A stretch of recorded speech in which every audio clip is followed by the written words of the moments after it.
Hello guys, তোমাদের সকলকে আবার স্বাগত জানাচ্ছি সঞ্জয় স্যারের নতুন আর একটা ভিডিওতে। আশা করছি তোমরা সকলে ভালো আছো, সুস্থ আছো, তোমাদের পরিবারও খুব ভালো আছে, সুস্থ আছে। হ্যাঁ, ভগবানের কাছে সবসময় প্রার্থনা করি যেন তোমরা তোমাদের পরিবারের সকলে খুব ভালো থাকো, সুস্থ থাকো। তো আবার একখানা ভিডিও নিয়ে চলে এসছে। তোমরা যখন চলে এসছো ঝটাং পটাং করে দেখবে, দেখার পরে লাইক কমেন্টের বন্যা বইয়ে দেবে। যারা এখনো চ্যানেলটিকে সাবস্ক্রাইব করোনি তারা ভালোবেসে সাবস্ক্রাইব করে দিও, ঠিক আছে? তো এবারে আসি ভৌতিক কাণ্ডে।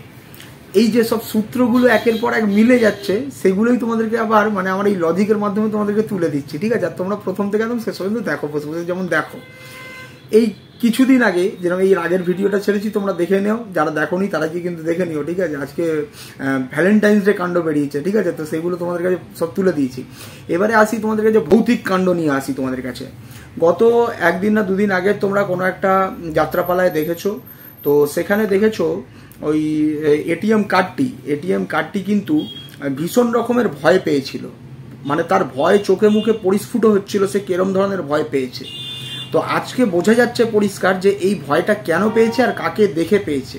আর আজকে এটাও মানে একদম স্ট্যাম্প হয়ে যাচ্ছে যে ওইখানেই কেউ একজন আছে যে এই ভয়গুলো দেখাচ্ছে তাকে, ঠিক আছে? আজকে ভাবো, আজকে ভয় দেখাচ্ছে এইরকম, তাহলে পরবর্তীকালে যদি সব একদম ঠিকঠাক হয়ে যায় তাহলে কিরম ভয় দেখাবে, বুঝতে পেরেছো? তো যাই হোক, এবারে কেন বলছি, কারণ তোমরা দেখেছো যে এইটা যে সে ওখানে আছে সেটা কিন্তু বারবার ওই কাঁধে ব্যাগ তুলে নিয়ে যাওয়া সার্মেও কিন্তু তার মারফত, আর বিদেশ থেকে যে জারজ রয়েছে সে তার মারফত মানে কন্টিনিউ ক্লিয়ার করে যাচ্ছে যে ওখানেই আছে, ঠিক আছে? এবারে আসি যে যেগুলো প্রমাণ কি করে আসছে। এক তো তোমরা দেখে নিলে যে মানে এর আগের ভিডিওতে তোমরা দেখিয়েছি যে ভ্যালেন্টাইন্স ডে কীভাবে পালন করেছে। এবারে আসি সেদিনকার এই এটিএম কার্ড ভয় কেন পেয়েছিল। ভয় পেয়েছিল এই কারণে, কারণ তোমরা জানো যার কারণে ভয় পেয়েছিল তার চ্যানেলে সেই ভিডিও এসেছিল যেখানে তোমরা দেখেছো গোবর টোবর মেখে অনেক কিছু দেখাচ্ছিল মানুষকে। কেন দেখাচ্ছিল? কারণ কিছুদিনের মধ্যেই বেরাতে হবে। কোথায়? পালন করার জন্য, মানে ভালোবাসা দিবস পালন করার জন্য বেরাতে হবে। তো সেই জন্যেই মুখে ওই রকম ধরনের মানে গোবর ঘুঁটে যা পারছিল সেইটা মেখে লোকদেরকে বোঝাতে এসেছিল, বুঝতে পেরেছো? ঘুরতে যাওয়ার জন্যই কিন্তু এটা করা হয়েছে। তোমরা জানো অনেক যারা মহিলারা রয়েছে তারা বেশিরভাগই যখন ঘুরতে যাও বা বিয়ে বাড়ি হয় বা যাই হয় তার আগেই কিন্তু তোমরা একটু ভালো করে এই সাজা গোজাগুলো ঝালিয়ে নাও তোমরা, ঠিক আছে? এরকম ধরনের কাজগুলো তোমরা করো, মানে মুখ টুক পরিষ্কার করা, ফেসিয়াল করা হোক, যাই করা হোক তোমরা করো কিন্তু, ঠিক আছে? মাথায় রাখবে এটা, সেটা ভালো জায়গায় ঘুরতে যাওয়া হোক আর বিয়ে বাড়ি যাওয়া হোক।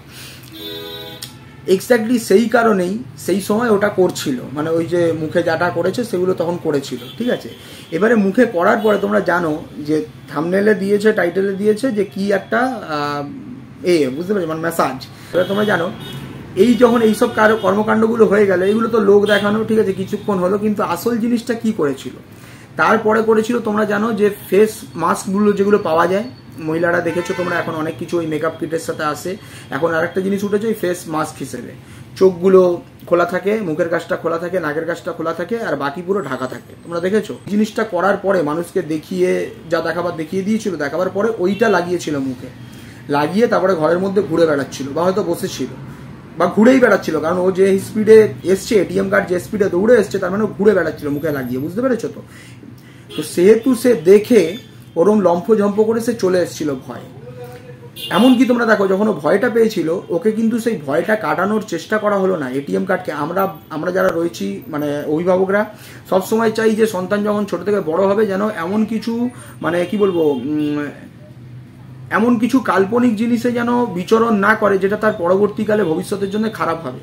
যেটা হচ্ছে ধরো এইরকম ধরনের এই যে সুপারস্টিশিয়াসগুলো যেগুলো যে এরকম কিছু আছে, তো সেইগুলো ভাঙাবার দায়িত্বই হচ্ছে কোনো সন্তান যদি কোনো কিছুতে ভয় পায় সেটা ভাঙানোর দায়িত্বই হচ্ছে অভিভাবককে। কোথায় কি হয়েছে চল দেখি গিয়ে, তো চল আমার হাত ধরে দেখাচ্ছি কিছু হয়নি। যেরকম দেখবে তোমরা ছোটবেলায় যদি বাচ্চারা পড়ে যায় তাদের যে ব্যথাটা লেগেছে যে কাঁদে, সেই সময় বলাবার জন্য কি করা হয়, যেখানে পড়ে যায় সেখানে বলা তুই মেরেছিস চপ চপ, এই দেখো মেরে দিয়েছি, ঠিক আছে? তুমি চুপ করো, ওকে মেরে দিয়েছি।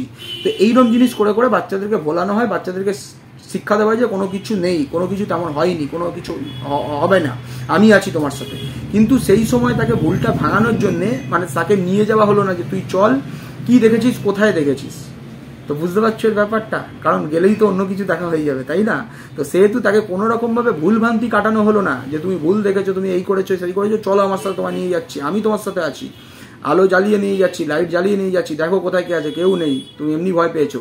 এই কারণে তো তার শরীরও খারাপ হয়, কারণ তোমরা জানো ছোটবেলায় বাচ্চাদের এইগুলো কিন্তু, কারণ তোমরা জানো যে এই সন্তানদের কিন্তু এইগুলো ভীষণ ধরনের একটা ভীতি, যে কোনো সময় যে কোনো এরকম জিনিস দেখলে তোমরা জানো যে মানে বলে হাওয়া লেগে গেছে, বাতাস লেগে গেছে, ভয় পেয়ে গেছে, যার কারণে জ্বর এসছে, তো সেই দিনকার কোনো রকমভাবে সেই জিনিস কাটানোর চেষ্টা করা হয়নি। তার মানে বুঝতে পারছো সব যোগসূত্রগুলো কোথা থেকে কোথায় আসছে। তার মানে ভৌতিক কাণ্ড কে ঘটিয়েছিল আর কি জন্য ঘটিয়েছিল আর সে মুখে কেন এইসব করছিল সেগুলো আজকে পরিষ্কার, বুঝতে পেরেছো? তো চলো এই ভিডিওটা একটুকুনি রইলো, তোমরা সবাই ভালো থেকো, সুস্থ থেকো, সত্যের সাথে থেকো, দেখা হচ্ছে আবার যে কোনো সময় যে কোনো মুহূর্তে। আপাতত টাটা।